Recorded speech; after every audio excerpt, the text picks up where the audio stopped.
By waging a proxy war with Russia in Ukraine, Western countries ultimately risk turning the current conflict into a full-fledged nuclear war, Deputy Chairman of the Russian Security Council Dmitry Medvedev said Thursday.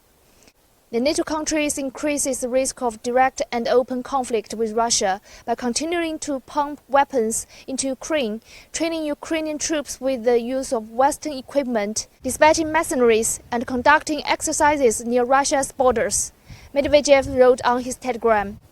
Ukrainian Deputy Prime Minister Irina Vereshchuk said on Thursday that Ukraine is holding negotiations with Russia over the evacuation of seriously injured soldiers from the Azovstal steel plant in Mariupol.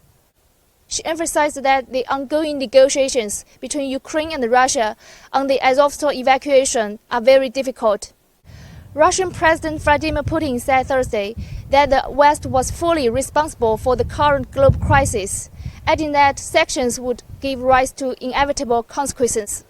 Putin pointed out that the country's macroeconomic policies and systemic decisions have made it possible to confidently face external challenges and strengthen economic sovereignty, as well as technological and food security.